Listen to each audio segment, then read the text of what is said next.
નમસ્તે વિદ્યાર્થી મિત્રો।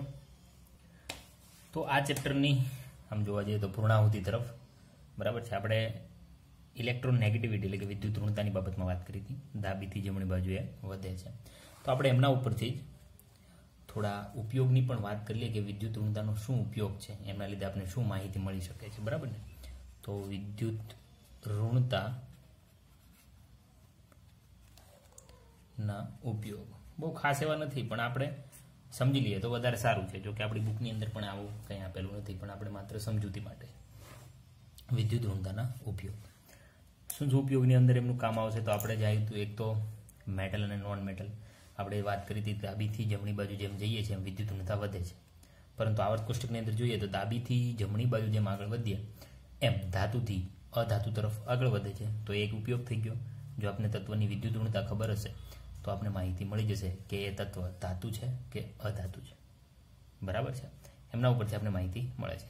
હવે જાણો કે જમણી બાજુના ખૂણા ઉપર સૌથી વધારે હાઈએસ્ટ આવર્ત કોષ્ટકની અંદર સૌથી વધારે વિદ્યુત ઋણતા ધરાવતું તત્વ રહેલું છે અને એમની વિદ્યુત ઋણતા કેટલી છે? 4। તો એના ઉપરથી આપણે માહિતી મળશે કે ફ્લોરિન છે એ અધાતુ છે।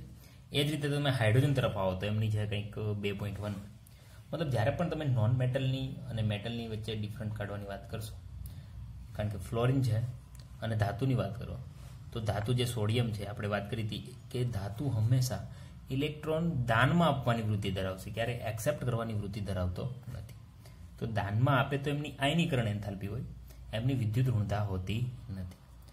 તો એમની અંદર જ આવા ઘણા બધા ઉપયોગ છે, ખાસ કરીને 3 કે 4 જ ભણવાના છે આપણે। તો પ્રથમની શરૂઆત કરી દઈએ આપણે।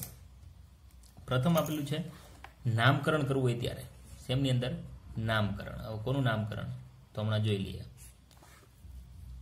બરાબર છે।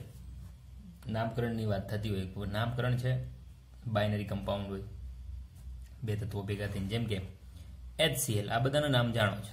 હવે આમની અંદર વિદ્યુત ઋણતાની વાત કરવામાં આવે તો હાઇડ્રોજન ઉપર પ્લસ ડેલ્ટા અને ક્લોરિન ઉપર માઇનસ ડેલ્ટા, આ તમે સમજી ગયા છો। હવે હાઇડ્રોજન ઓછું વિદ્યુત ઋણ ઘટક છે કોની સાપેક્ષમાં? ક્લોરિનની સાપેક્ષમાં, બરાબર। તો અહીંયા એવી રીતે છે। હવે આમનું નામકરણ કરીએ તો આપણે જાણીએ આનું નામ શું છે? હાઇડ્રોજન ક્લોરાઇડ અથવા હાઇડ્રોક્લોરિક એસિડ આપણે કહીએ। આપણે હાઇડ્રોજન ક્લોરાઇડ રાખીએ તો આપણે લખીએ છીએ હાઇડ્રોજન ક્લોરાઇડ, બરાબર। કેમ આપણે ક્લોરોહાઇડ્રાઇડ ના લખ્યું? મતલબ આમને કેમ આપણે ઊંધું ના કરી દીધું? તો એમના માટે ખાસ કે જેમની વિદ્યુત ઋણતા વધારે હોય એને હંમેશા ક્યાં લખવામાં આવે છે? પાછળ। અહીંયા વિદ્યુત ઋણતા કોની વધારે છે? ક્લોરિનની। તેથી એમનું નામ ક્યાં આવ્યું? પાછળ। અને જેમની વિદ્યુત ઋણતા વધારે હોય એમનું નામ લખતી હોય છે પાછળ IDE શબ્દ લગાડવામાં આવે છે। એ જ રીતે HF થઈ જશે, જેમ કે PCl3 છે, આમનું નામ શું છે? ફોસ્ફરસ ટ્રાયક્લોરાઇડ। ક્લોરાઇડ આપણે આગળ લખતા નથી કારણ કે ફોસ્ફરસ કરતા ક્લોરિનની વિદ્યુત ઋણતા કેવી છે? વધારે છે, એટલા માટે આપણે શું કહે છે? ફોસ્ફરસ ટ્રાયક્લોરાઇડ।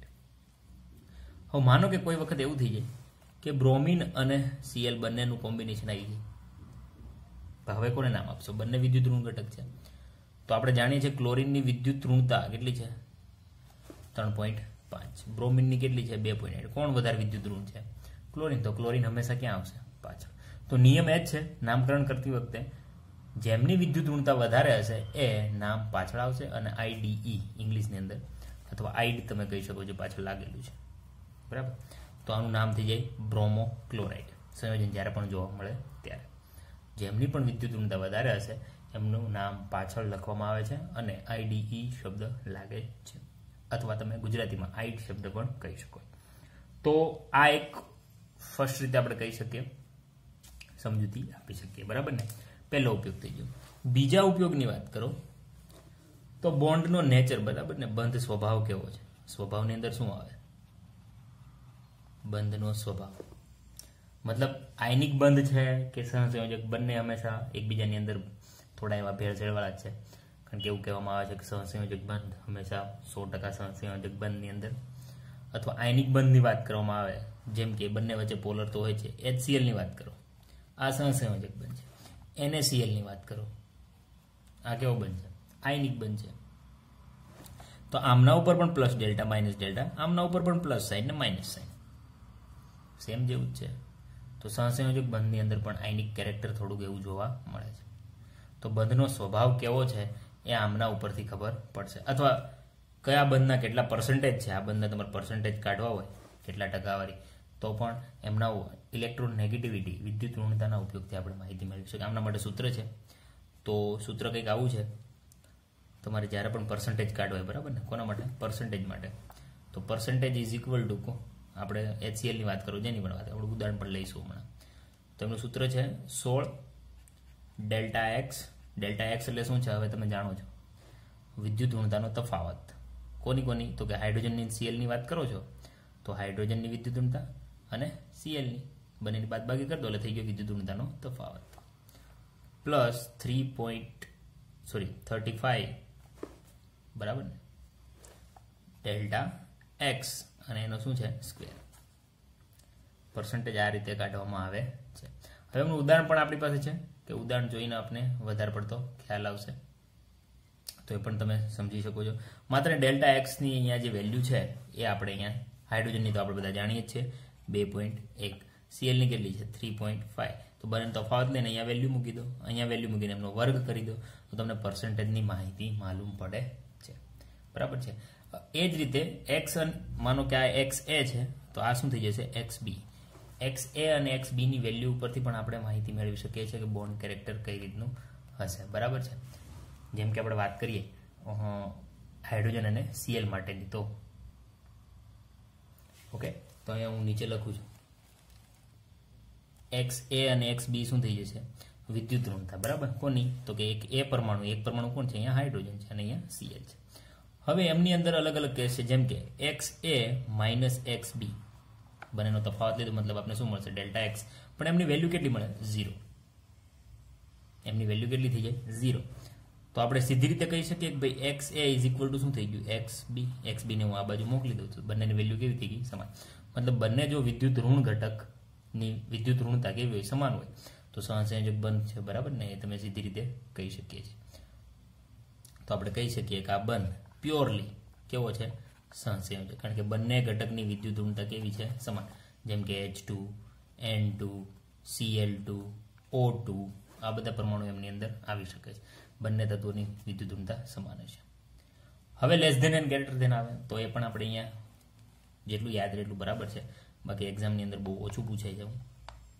તો માનો કે XA અને XBની વેલ્યુ આપણે કાઢવા જઈએ છીએ, તો XA મોટો છે એટલે ગ્રેટર ધેન XB આવું થઈ જાય છે. કોઈ એક પરમાણુની વેલ્યુ કે વિદ્યુત ઋણતા કેવી છે? વધારે. તો જ્યારે વધારે હશે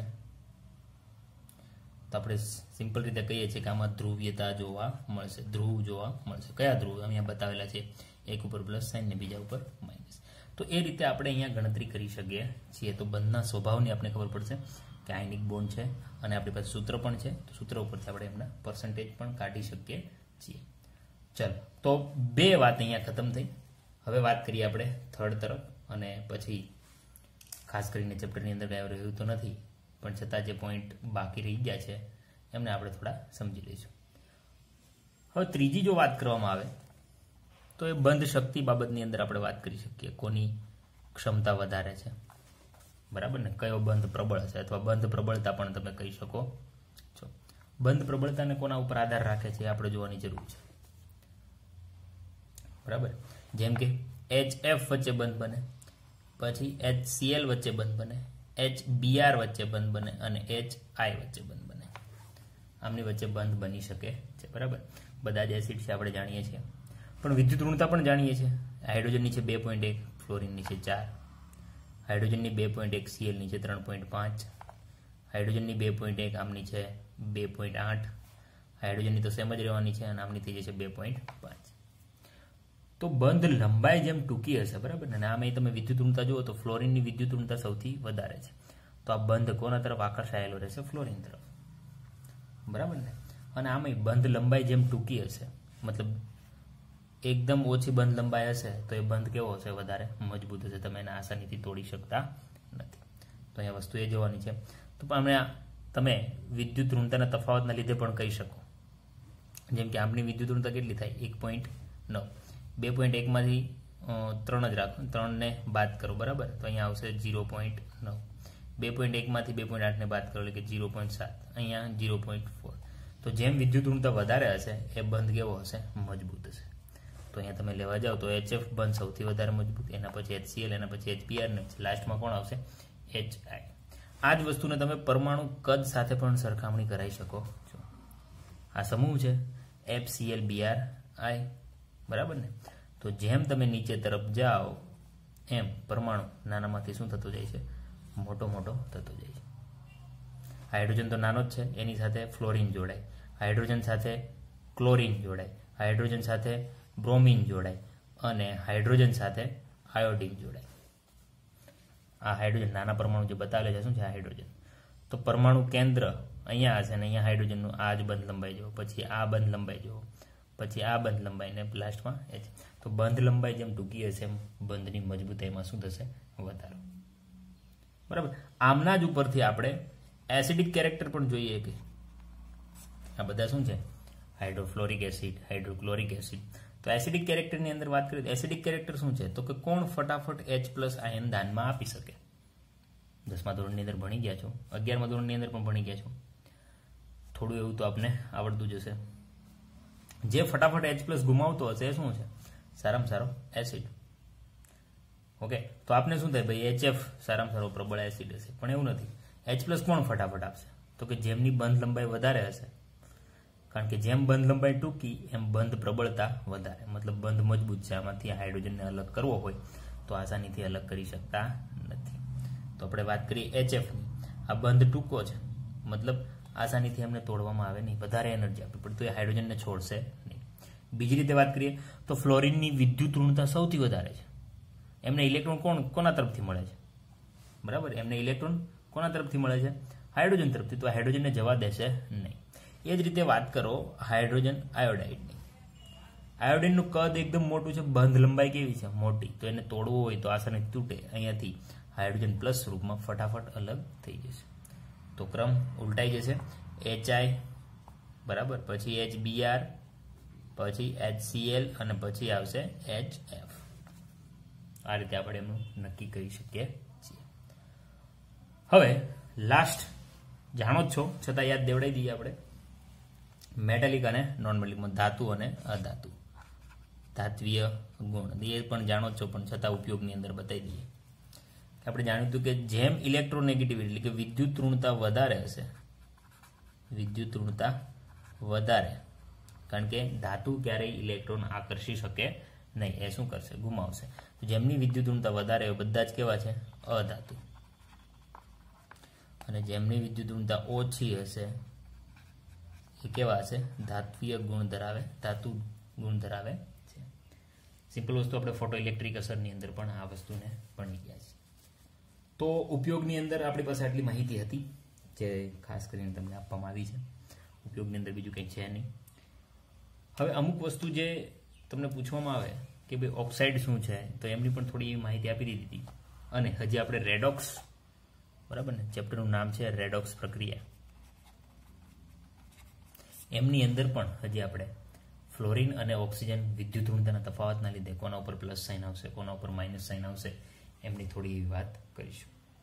બરાબર છે. તો હવે જે અમુક લક્ષણો હજી બાકી રહી ગયા છે, હજી અમુક સમૂહની અંદર આવર્તિતા છે, જેમ કે આવર્ત નંબર 2 કોણ છે? લિથિયમ બેરિલિયમ, અને પછી પી વિભાગ, ડી વિભાગનો સમાવેશ થતો નથી.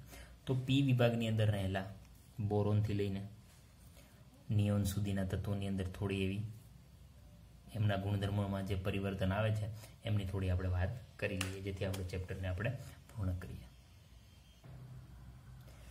તો આપણે કોઈ ટોપિકની વાત નથી કરતા, પણ આપણે એવું કહેવામાં આવે છે, બરાબર ને, કે ફ્લોરિનની વિદ્યુત ઋણતા સૌથી વધારે, એના પછી સેકન્ડ નંબર પર ઓક્સિજન અને પછી કોણ આવે છે? નાઇટ્રોજન. બરાબર. અથવા આપણે લાસ્ટ પર જતા રહીએ તો કોણ આવી જશે? સોડિયમ. સોડિયમની સૌથી વિદ્યુત ઋણતા ઓછી હોય. તો હવે વાત કરવા જઈએ તો ફ્લોરિનની બાહ્ય કક્ષામાં કેટલા ઇલેક્ટ્રોન છે?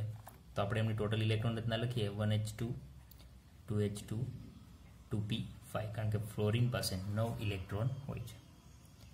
તો બાહ્ય કક્ષા, આના પછી કોણ આવી જશે? નિયોન. નિયોન કેવો છે? આદર્શ, આદર્શ ગેસ. તો હવે એક વસ્તુ સમજી લો, આપણે સ્થાયીતાની ખાસ રસાયણ વિજ્ઞાનની અંદર ફોકસ કોના ઉપર છે?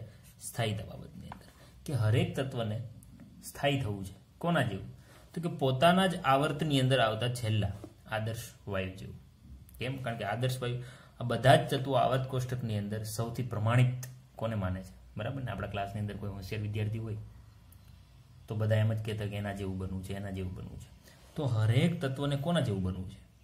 હરેક તત્વને બનવું છે કોના જેવું? આદર્શ વાયુ જેવું. કેમ? કંઈ માથાકૂટ જ નથી, કોઈ સાથે પ્રક્રિયા કરવા જવી નહીં, કોઈ પાસેથી ઇલેક્ટ્રોન લેવા નહીં. આ બધાને તો શું છે? કોઈક સાથે પ્રક્રિયા કરવી પડે છે. તો શાંતિવાળું જીવન માત્ર કોનું છે? આદર્શ વાયુનું. સમૂહ 18 કોનું છે? સમૂહ 18. એટલે બધાને એના જેવું થવું છે. તો ફ્લોરિનને જો નિયોન જેવું થવું હોય, નિયોન પાસે 10 ઇલેક્ટ્રોન, ઇલેક્ટ્રોન રચના 1h2 2h2 2p6. આ જ છે અષ્ટકનો નિયમ. આપણે નેક્સ્ટ ચેપ્ટરની અંદર ભણીશું. અષ્ટકનો નિયમ શું કહે છે? કે હરેક તત્વ પોતાની બાહ્ય કક્ષામાં 8 ઇલેક્ટ્રોનની ઈચ્છા રાખે. એ ખાસ કરીને લાગુ પડે છે એસ વિભાગ અને પી વિભાગને. ડી વિભાગને થોડું લાગુ નથી પડતું, કારણ કે ડી વિભાગને થવું છે તો આદર્શ વાયુ જેવું, પણ અષ્ટકનો નિયમ થોડો ઓછો લાગુ પડે. બરાબર છે? તો આમની બાહ્ય કક્ષા એટલે કઈ? તો કે છેલ્લી કક્ષા જે રહે છે 2 નંબરની એમની છેલ્લી કક્ષા છે. એમાં ટોટલ કેટલા ઇલેક્ટ્રોન છે? 5 ને 2 7. હોવા કેટલા જોઈએ? 8. જો નિયોન પાસે કેટલા છે બાહ્ય કક્ષામાં? 8 ઇલેક્ટ્રોન. એટલે શાંત છે, કોઈ સાથે રિએક્શન કરવા જતો નથી. તો ફ્લોરિનને જો આમના જેવું થવું હોય તો 1 ઇલેક્ટ્રોનની ચાહત રાખે છે. જો એમને 1 ઇલેક્ટ્રોન મળી જાય, શાંતિ થઈ જાય, જલસા પડી જાય એમને, તો એ કોના જેવો થઈ જાય? આદર્શ વાયુ જેવો, જેથી ફરી એ કોઈ સાથે પ્રક્રિયા કરશે. તો હવે માનો કે આપણે જાણી લીધું છે કે વિદ્યુત ઋણતાની બાબતની અંદર ફ્લોરિન સૌથી વધારે વિદ્યુત ઋણ ઘટક છે આખા આવર્ત કોષ્ટકની અંદર. હવે ઓક્સિજન સાથે જો ઓક્સાઇડ બનાવે, બરાબર ને? જેમ કે કયા ઓક્સાઇડ બનાવશે? તો ફ્લોરિનને 1 ઇલેક્ટ્રોનની જરૂર છે, પણ ઓક્સિજનને 2 ઇલેક્ટ્રોન ગુમાવવા પડશે, કારણ કે ઓક્સિજન અહીંયા સાઈડમાં લખીએ, ઓક્સિજન પાસે કેટલા ઇલેક્ટ્રોન છે? 8. એમની ઇલેક્ટ્રોન રચના 1h2 2h2 2p4. કેટલા થઈ જશે? 2p4. કારણ કે 16મા સમૂહમાં જ છે, તો બહારનામાં શું આવશે? 4 આવે. હવે 2p ની અંદર 4 છે, તો આમને પણ જો 4 ને 2 6. કોના જેવું થવું હોય? નિયોન જેવું થવું. કેટલા ઇલેક્ટ્રોન જોઈએ? 8. 6 તો છે, 2 ઇલેક્ટ્રોનની જરૂર છે. ઓકે, કેટલાની છે? 2 ઇલેક્ટ્રોનની. તો ઓક્સિજન પણ વિદ્યુત ઋણ ઘટક છે, પણ ઓક્સિજન કરતા અહીંયા કમ્પેરિઝન કરો, ઓક્સિજન કરતા વધારે વિદ્યુત ઋણ ઘટક કોણ છે? ફ્લોરિન. કોણ છે? ફ્લોરિન. તો હવે ફ્લોરિન ઓક્સિજન પાસેથી પણ ઇલેક્ટ્રોન લેવાની ક્ષમતા ધરાવે છે. 2 તાકાતવાળા વ્યક્તિઓ જ્યારે ઝઘડો કરે, બરાબર ને, પણ સમાન તાકાત હોતી નથી. એમાં ઓક્સિજન વિદ્યુત ઋણ ઘટક છે, પણ એમના કરતાં પણ વધારે વિદ્યુત ઋણ ઘટક કોણ છે? ફ્લોરિન. તો એ ઓક્સિજન પાસેથી ઇલેક્ટ્રોન લેવાની ઈચ્છા રાખે છે. તો ઓક્સિજનને કેટલા ઇલેક્ટ્રોન દેવા? ફ્લોરિનને 1ની જ જરૂર છે. તો ઓક્સિજન જો 1 ઇલેક્ટ્રોન આપી દે, ઓક્સિજન 1 ઇલેક્ટ્રોન આપી દે, તો અહીંયા થોડી એવી માહિતી કમ્પ્લીટ થઈ જશે. બરાબર છે? તો એ રીતે પણ અહીંયા 1 ઇલેક્ટ્રોનની અથવા 2 ઇલેક્ટ્રોનની ચાહત છે, તો એ રીતે પણ જોડી શકો. તો હવે ડાયરેક્ટલી OF2 સંયોજનો બનાવે છે. બરાબર? તો ઓક્સિજન સાથે જોડાઈને શું બનાવશે? OF2. અહીંયા ઓક્સિજનનું પણ કામ ખતમ થઈ ગયું અને ફ્લોરિનનું પણ કામ ખતમ થઈ ગયું. ફ્લોરિનને 1 ઇલેક્ટ્રોનની જરૂર હતી, તો એ ઓક્સિજન એમની પાસેથી બંનેની ભાગીદારીમાં સહસંયોજક બંધની અંદર થઈ જશે. પણ અહીંયા વિદ્યુત ઋણતાની બાબતની અંદર વાત કરવા જઈએ તો ફ્લોરિન પરમાણુ સૌથી વધારે વિદ્યુત ઋણ ઘટક છે. તો તેમની ઓક્સિડેશન અવસ્થા કેવી રહેશે? માઇનસ. તો અહીંયા ઓક્સિજનને કેવું થવું પડશે? પ્લસ. તો હું વાત એ કરું છું કે આપણે વાત કરી હતી ડાબીથી જમણી બાજુ જતા વિદ્યુત ઋણતામાં વધારો થાય, પણ જ્યારે 2 નજીવા ફેરફારવાળા વિદ્યુત ઋણ ઘટકો એકબીજા સાથે જોડાય છે, ઓક્સિજન તમને ક્યારેય પ્લસ જોવા નહીં મળે, પણ જ્યારે ફ્લોરિન સાથે જોડાશે ત્યારે એમને પ્લસ થવું પડે છે. તો ઓક્સિડેશન જે અહીંયા છે એમને પ્લસ ઓક્સિડેશન અંક આપવો પડે છે. આ પણ વાત અહીંયા યાદ રાખવી. એવી જ રીતે આવર્તની અંદર આવર્ત નંબર 2 કોણ છે? તો કે લિથિયમ છે, બેરિલિયમ છે. પછી કોણ છે? Boron, carbon, nitrogen, oxygen, fluorine અને નિયોન. તમે જોવા જાઓ તો આ બધા જ પોતાના ફેમિલીના હેડ છે. બરાબર ને? મેં વાત કરી હતી head of family. Head of family આમ જબરદસ્ત હોવા જોઈએ. એના જગ્યાએ આ બધા તો કદમાં કેવા છે? નાના. કારણ કે ઉપરથી નીચે તરફ જઈએ, ઉપરથી નીચે તરફ જઈએ એમ કદમાં શું થાય? વધારો. જેમ કે બોરોન પછી એલ્યુમિનિયમ, ગેલિયમ, ઇન્ડિયમ, બરાબર. જેમ જેમ નીચે જશો એમ કદમાં વધારો થાય. તો સૌથી પ્રથમ સભ્યો છે એકદમ કદમાં નાના છે, બરાબર છે. તો કદ નાનું હોવાના લીધે એમની પાસે માત્ર ને માત્ર 2p કક્ષકો અવેલેબલ છે, મતલબ 2 નંબરના રાઉન્ડની અંદર જ છે. બધા પાસે 2p કક્ષક સુધી અવેલેબલ હશે, પછી આગળ એ 3d સુધી પહોંચી શકતા નથી. એટલા માટે પોતાના જ સમૂહની અંદર, જેમ કે બોરોનની વાત કરીએ તો પોતાના જ સમૂહની અંદર અમુક ગુણધર્મો બોરોનના અલગ હશે.